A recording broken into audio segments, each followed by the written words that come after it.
चलिए स्टार्ट करते हैं, जहां से डिस्कनेक्ट हुआ था वहीं से हम लोग कंटिन्यू करते हैं। ये चीज मैंने यहाँ तक बताया था, ठीक है। सबको ही देखो, सबको स्क्रीन दिख रहा है अभी?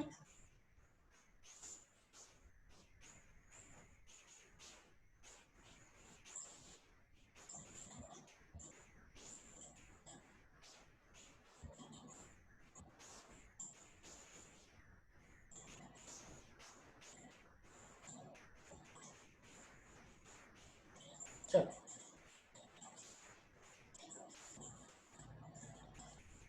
देखो, तो यहाँ पे अगर आप कंपेयर करोगे, ठीक है, आप अगर इसको कंपेयर करोगे तो यहाँ पे देखो, ये वाला जो रेड डॉट है, ये रेड सर्कल है, ये both are equal, and this ये जो येलो सर्कल है, ये बोथ आर इक्वल, राइट। तो हम लोग इसको इक्वेट करते हैं। तो इक्वेट करते हैं तो हम लोग क्या करेंगे, EP by RP equals to ई1 बाई आर1 प्लस ई2 बाई आर2, या फिर 1 by RP is equals to 1 by आर1 प्लस 1 बाई आर2, राइट।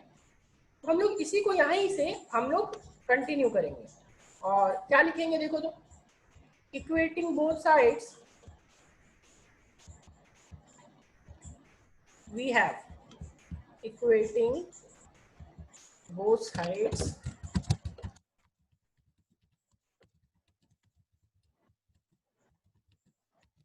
सबसे पहले हम लोग लिखेंगे 1 बाई आर पी। जो आपके पास 1 बाई आर पी था, वो 1 बाई आर पी किसके इक्वल हो गया, ठीक है। 1 by R P is equals to 1 by R one plus 1 by R two, ठीक है। नेक्स्ट जो होगा वो क्या था, EP by R P and EP by R P equals to 1 by R one, E one by R one plus E2 by R two plus E2 by R two, ठीक है। अब देखो, मैं इससे, इस वाले स्टेप से मैं कंटिन्यू कर रहा हूं। देखो, तो मैं ईपी को लिख सकता हूं, थोड़े से स्टेप्स को मैं बढ़ा रहा हूं ताकि डिटेल में समझ में आए। This EP can be written as E one by R one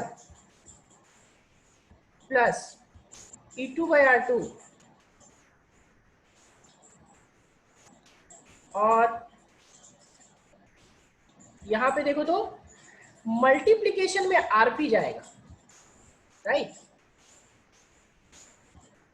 but इसको मैं क्या कर रहा हूं ना, डिवीजन में भेज दे रहा हूं, और डिवीजन में भेजूंगा तो देखो तो क्या हो जाएगा, E one by R one plus E2 by R two, और ये चला गया डिवीजन में। तो डिवीजन में यानी कि देखो क्या हो जाएगा, this upon 1 by R P.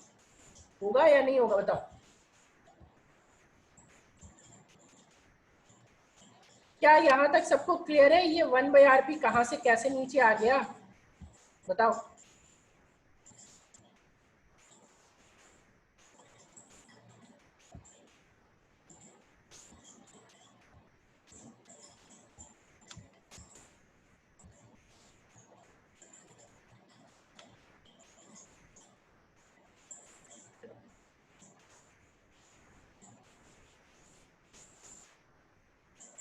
चलो देखो, तो ईपी की वैल्यू जो अब हम लोग निकालेंगे, वो ईपी की वैल्यू क्या हो जाएगी, मैं ये 1 बाई आर वन आरपी का वैल्यू तो आप निकाल चुके हो, 1 बाई आरपी का वैल्यू आपके पास ऑलरेडी है। देखो ऊपर 1 बाई आरपी का वैल्यू आप निकाले हो पहले से ही, ठीक है। ये क्या हो गया, E one by R one plus E2 by R two upon 1 by RP. तो 1 बाई आरपी तो आपको मालूम ना, क्या मालूम, 1 by R one plus 1 by R two. तो ये होता है इक्विवेलेंट, इक्विवेलेंट बैटरी का, ठीक है, इक्विवेलेंट ईएमएफ का फॉर्मूला फॉर टू सेल्स, ठीक है।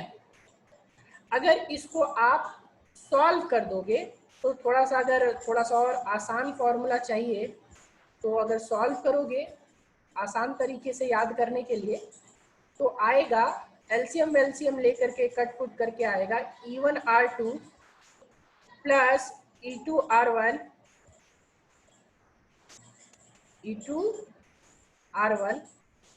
By R1 plus R2। ठीक है, सॉल्व करके देखना, सॉल्व करना और एलसीएम लेना, आपको 2 के लिए ये मिल जाएगा, लेकिन 3 के लिए नहीं है। आपको 3 के लिए और n के लिए मैं आगे क्लासेस अभी मतलब अभी ही नोट में अभी आपको बता दूं। तो ये हमारा किसका निकल गया, ईपी का वैल्यू निकल गया। और बाकी आरपी 1/आरपी का वैल्यू तो आपके पास मालूम है ना, और इस 1/आरपी से आप आरपी भी निकाल सकते हो। अगर आप आरपी निकालना चाहो तो आराम से निकाल सकते हो। कैसे, RP equals to R1R2 by R1 plus R2, लेकिन वो आपका होगा सिर्फ आपका 2 के लिए। अभी n के लिए वाला मैंने बताया नहीं है, फिर हम लोग n के लिए वाला भी नोट में डील करेंगे। ठीक है, अभी बताओ क्या ये चीज क्लियर हो गया सबको? ईपी का वैल्यू क्या आएगा, आरपी का वैल्यू क्या आएगा, ये क्लियर है सबको? डेरिवेशन पूरा क्लियर हुआ?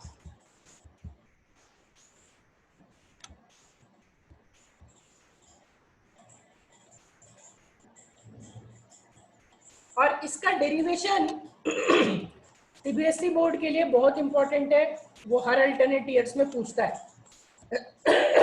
जैक में थोड़ा नहीं पूछता है, उतना टफ नहीं पूछेगा लंबा डेरिवेशन, बट सीबीएसई में ये पूछता है।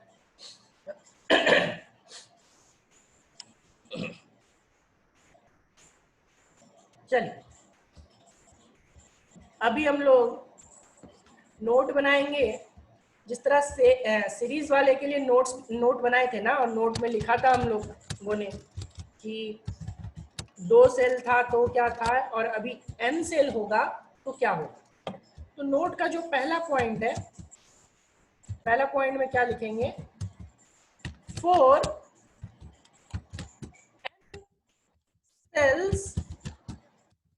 n cells in parallel. अभी हम लोगों ने 2 के लिए लिखा था, अभी कितना है, n सेल्स के लिए लिखेंगे। किनको लास्ट में एरो ड्रॉ करने में मजा आ रहा है? एरो ड्रॉ किए जा रहे, ड्रॉ किए जा रहे।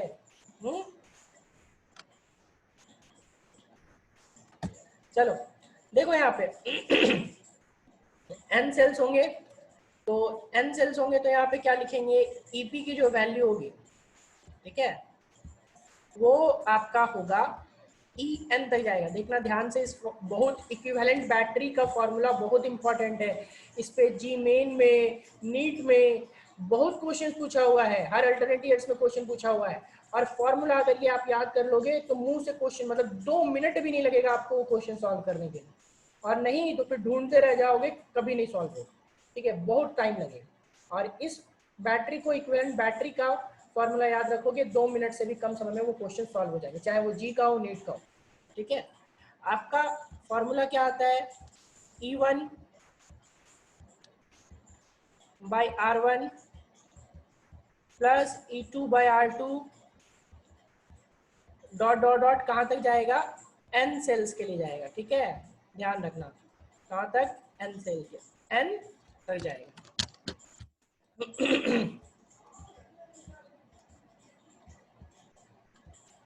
प्लस डॉट डॉट डॉट 3 रहेगा तो 3 ले लेंगे, 4 रहेगा तो 4 ले लेंगे। देखो स्टूडेंट्स गलती क्या करते हैं, मैं वो भी आपको बता देता हूँ, वो गलती आप लोग मत करना। मैक्स ऑफ द स्टूडेंट क्या करते हैं, इतना ही फॉर्मूला लिख करके छोड़ देते हैं। ठीक है, ये यहाँ इतना छोड़ दिया, आप बोला कि सर यही ईएमएफ हो गया, नहीं। इसके बाद ईएमएफ की वैल्यू में आपको यहाँ पे डिवाइड भी करना होता है, ध्यान रखिए। ठीक है, मैक्सिमम स्टूडेंट यहीं पे गलती करते हैं, इतना कर दिए और छोड़ दिए, नहीं। यहाँ पे 1/R1 plus 1/R2 plus dot dot dot 1/Rn तक जाएगा। इस चीज को नीचे वाला अपने को कभी नहीं भूलना है। ठीक है, नीचे वाला भूलोगे तो आंसर उल्टा पुल्टा आएगा। और रियलिटी बताता हूँ कि आप नीचे वाला वैल्यू मत लिखो, और वो वाला आंसर जो आएगा वो भी ऑप्शन में दिया हुआ होगा, वो भी ऑप्शन में दिया होगा, और आप उसको मार्क किया होगा कि अच्छा सर सही बताए बनाए हम। मगर बाद में पता चलेगा कि लास्ट वाला तो गलत करके आया। ठीक है, तो ये हमारा इसका फॉर्मूला हो गया n सेल्स इन पैरेलल। किसकी वैल्यू है ये? ईपी की वैल्यू है। ठीक है, अभी हम लोग को अगर आरपी की वैल्यू निकालनी हो तो 1/rp आप निकाल सकते हो। ये नीचे वाला ही 1/rp होता है। नीचे वाला क्या होता है? 1/rp। तो 1/rp क्या हो जाएगा आपका? 1/r1 plus 1/r2 dot dot dot कहाँ तक? जो पैरेलल वाला का याद करो, सबको ये चीज नोटिस करो कि जो पैरेलल वाले का रेसिस्टेंस होता था यही ना होता था n रेसिस्टर्स के लिए। क्या ये चीज नोटिस कर पा रहे हैं? पैरेलल वाला का यही वैल्यू था n रेसिस्टर्स के लिए। अगर पैरेलल वाला का आप वैल्यू निकालते तो यही आता था या नहीं आता था?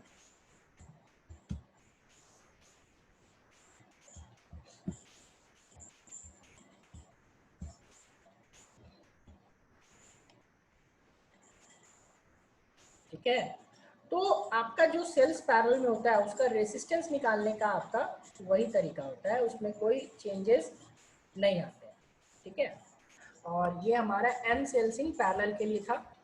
चलो नेक्स्ट अभी जो हम लोग डील करेंगे नोट का ही जो सेकंड पॉइंट होगा, वो सेकंड पॉइंट पे हम लोग देखेंगे कि फॉर n आइडेंटिकल सेल्स जो सीरीज में किए थे, क्या किए थे? For n identical sales. ठीक है, तो आइडेंटिकल सेल्स का क्या मतलब? आइडेंटिकल सेल्स का मतलब कि सबका ईएमएफ सेम होगा, सबका इंटरनल रेसिस्टेंस भी सेम होगा। ठीक है, तो ईपी देखो, अगर ईपी लिखेंगे तो यहाँ पे ई बाई आर आप सबको जोड़ते जाओगे। देखो ये भी ई बाई आर हो जाएगा, ये भी ई बाई आर हो जाएगा, ये भी ई बाई आर हो जाएगा। ऐसे कितने बार जोड़ेंगे बताओ तो? ऐसा ई बाई आर कितने टाइम्स आएगा?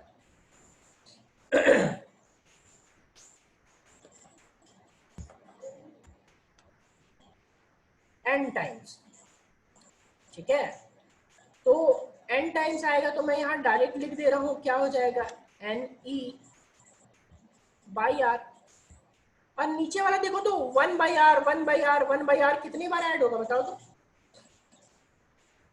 नीचे वाला जो 1/r ऐड हो रहा है वो कितनी बार ऐड होगा?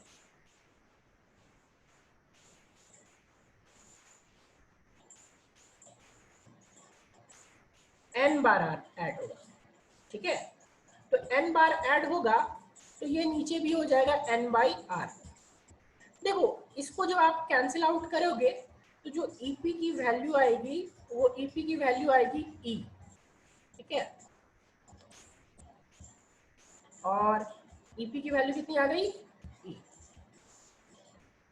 ठीक है, और जो आर की वैल्यू, इसी तरह अगर हम लोग आरपी की वैल्यू निकालेंगे तो 1/rp का वैल्यू निकालेंगे तो ये 1/r जुटेगा कितने बार? n बार, तो हो जाएगा n/r। तो यहाँ से जो rp का वैल्यू आएगा वो क्या आ जाएगा? r/n। तो याद रखना है कि अगर n आइडेंटिकल सेल्स है और n आइडेंटिकल सेल्स में आपका सबका तो ईएमएफ पैरेलल में सब लगा हुआ है तो ईएमएफ ई ही रहता है, और जो इंटरनल रेसिस्टेंस है वो कम हो जाता है, वो आपका r/n हो जाता है। ठीक है, क्या यहाँ तक क्लियर है सबको?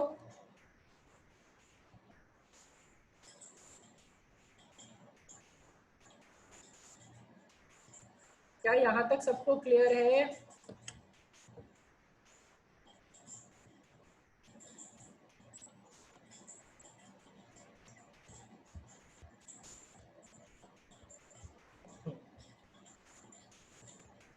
चलिए, नोट का जो थर्ड पॉइंट में लिखेंगे, थर्ड पॉइंट में वहां पे भी लिया था, याद करो।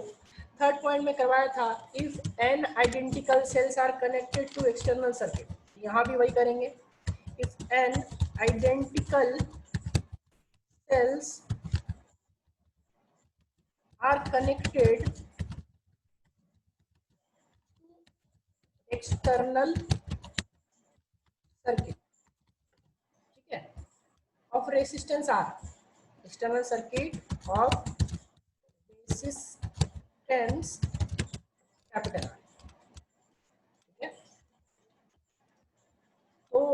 इसमें क्या होगा, क्या बोलना क्या चाह रहा है भाई, ये बोलना चाह रहा है कि ऐसा ऐसा n सेल्स हो, ये भी इसका भी क्या वैल्यू है, ई है, और इसका वैल्यू क्या है, आर है। फिर दूसरा सेल भी होगा, इस दूसरे वाले का भी वैल्यू क्या है, ई है और आर है। देखो सब दिख रहा होगा कि सब पैरेलल में कनेक्ट होते जा रहा है, ठीक है। ऐसे कितने हैं भाई, तो ऐसे n टाइम्स है, n सेल्स है, ठीक है। और लास्ट में आपका जो है वो भी ई है और आर है।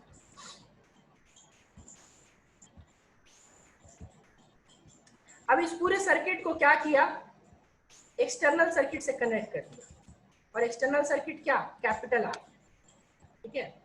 तो पूछ रहा है कि टोटल में सर्किट में करंट जो आई जाएगा वो कितना आएगा, ठीक है। ये करंट हम लोगों का मोटो ये है कि ये करंट निकालना है, राइट। तो आप यहाँ पे भी बताएंगे कि आई निकालना बहुत ही आसान है, बहुत ही आसान है। सबसे पहला काम होगा कि I equals to E equivalent, E equivalent by R equivalent, ठीक है। अब मुझे ये बताओ कि अभी E equivalent in identical cells में आपने देखा ना कि ई इक्विवेलेंट का वैल्यू क्या होता है, बताओगे कि ई इक्विवेलेंट अभी पैरेलल में जब देखा कि सब आइडेंटिकल होता है तो ईपी की वैल्यू कितनी आएगी, नोटिस कर, ई इक्विवेलेंट की वैल्यू कितनी हो जाएगी इस केस में, सिंपल ई, राइट। तो ई इक्विवेलेंट की वैल्यू ई हो जाएगी। अब यहाँ जो आर इक्विवेलेंट होगा वो आर इक्विवेलेंट में आप सोचो कि ये सारे पैरेलल में हैं, ये बता सकते हो, ये देखो ये जो सारे ही है ना, कौन सा, ये सारा पैरेलल में, लेकिन करंट इसके साथ यहां से जा रहा है, राइट। करंट कैसा जा रहा है, इस जगह से। तो ये इसका कॉम्बिनेशन के साथ, ये देखो इस पूरे का जो कॉम्बिनेशन होगा ये बाहर वाले आर के साथ सीरीज में होगा, ठीक है। तो आर इक्विवेलेंट जो लिखेंगे वो लिखेंगे capital R plus small R equivalent. अब स्मॉल आर इक्विवेलेंट तो आपने निकाल रखा है ना, स्मॉल आर इक्विवेलेंट कितना आया था, बताओ तो, आप लोग बताओगे कि स्मॉल आर इक्विवेलेंट कितना आया था इसके पहले वाले जस्ट बोर्ड में,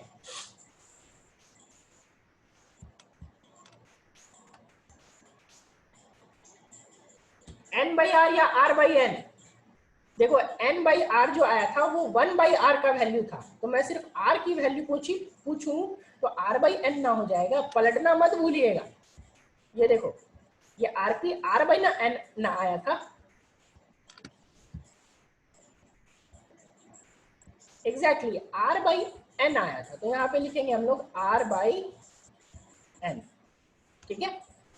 तो जो i का वैल्यू हो जाएगा वो क्या हो जाएगा, i का वैल्यू यहाँ से हम लोग लिख सकते हैं कि i का वैल्यू विल बी इक्विवेलेंट यानी कि e upon r by r plus n, r by r plus by r by capital R plus r by n। और एलसीएम लेकर के वॉल्व करोगे तो जो i की वैल्यू आ जाएगी वो क्या हो जाएगी, वो हो जाएगा N E by N into capital R plus small r। याद करो उसमें कैपिटल R प्लस जो एन आर आया था स्मॉल सीरीज वाले में, जो एन था वो स्मॉल आर के साथ था, यहाँ पे जो एन है वो कैपिटल आर के साथ आ रहा है। क्या ये नोटिस कर पा रहे हैं,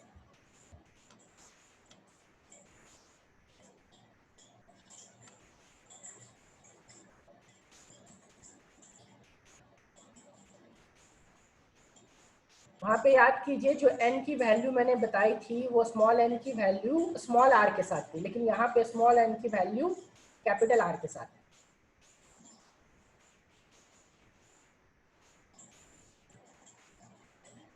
चलो पहला केस लेंगे, ठीक है, फिर से पहला केस लेंगे। आ जाओ देखते हैं कि क्या होगा आपका। वहां पे भी याद करो फिर दो केसेस लिए थे, केस 1 केस 2। पहला केस में क्या लिए थे, केस ए।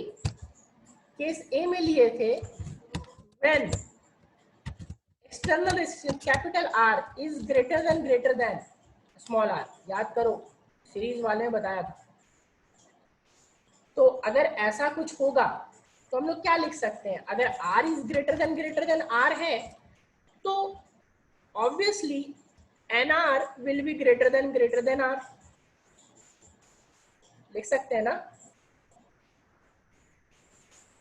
अब इसमें नेक्स्ट फाइनल क्या हो जाएगा, तो फाइनल क्या हो जाएगा आपका n into capital R plus R will be approximately equal to, क्या हो जाएगा अप्रोक्सीमेटली इक्वल टू भाई, अप्रोक्सीमेटली इक्वल टू यहाँ पे हो जाएगा n R।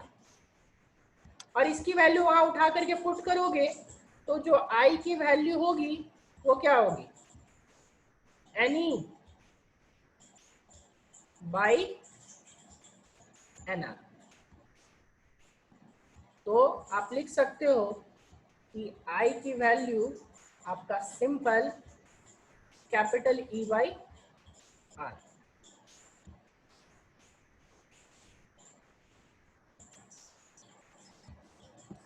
ठीक है, लेकिन ये ध्यान रखना है जब एक्सटर्नल रेसिस्टेंस आपका बड़ा हो किससे, इंटरनल रेसिस्टेंस। चलो अभी दूसरा केस लेंगे, ठीक है। दूसरा केस में हम लोग क्या लेंगे कि आपका इंटरनल रेसिस्टेंस बड़ा हो, ठीक है। अभी आप ही लोग बताओ कि इंटरनल रेसिस्टेंस बड़ा होगा तब क्या हो जाएगा, बताओ। मैं कुछ नहीं कर रहा इसमें।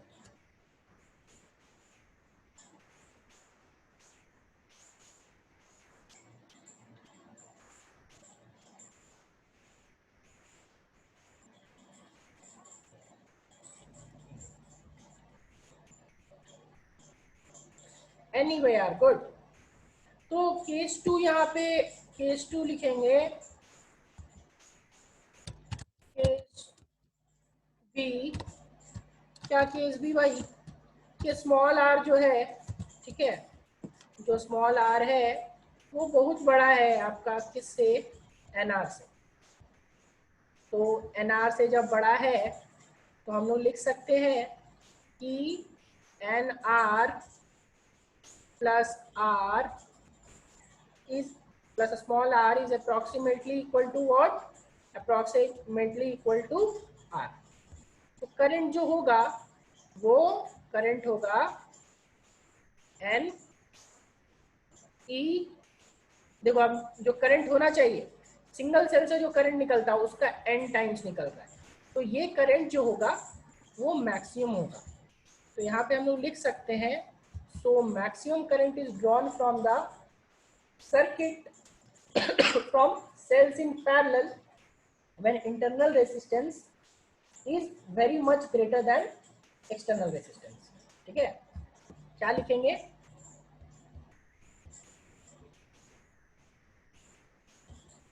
so maximum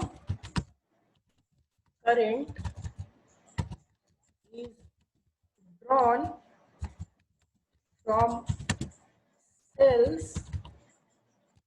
in parallel when internal resistance is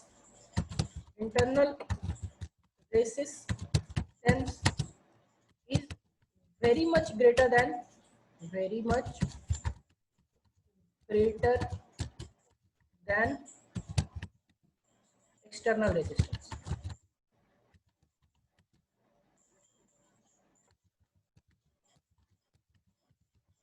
है। वहां पे लास्ट एक चौथा पॉइंट लिखवाया था, ठीक है। चौथा पॉइंट में क्या लिखवाया था, वहां पे याद करो कि सेल्स जो थे वो कनेक्टेड थे सीरीज में, क्यों, मोर वोल्टेज ड्रॉ करने के लिए। तो सेल्स जो है हम लोग कनेक्ट करेंगे पैरेलल में, क्यों, ये बता सकते हैं आप लोग। वहां पे लिखवाया था ना कि cells are connected in series to get more voltage. तो यहाँ पे आप लोग बताओगे कि सेल्स को पैरेलल में क्यों कनेक्ट करेंगे हम लोग, क्या ज्यादा करने के लिए।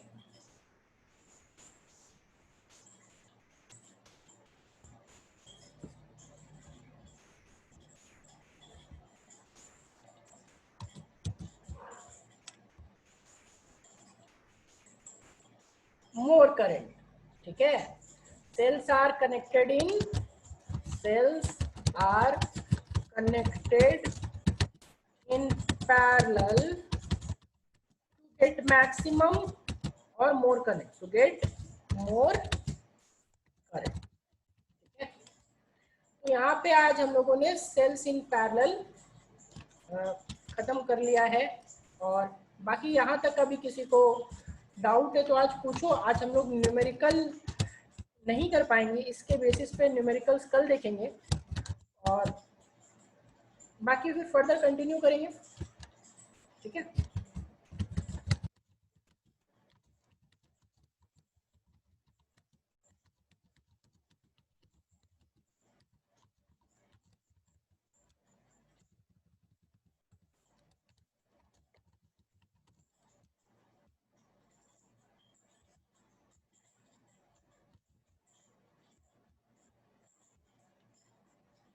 चलिए आज इतना ही रखते हैं।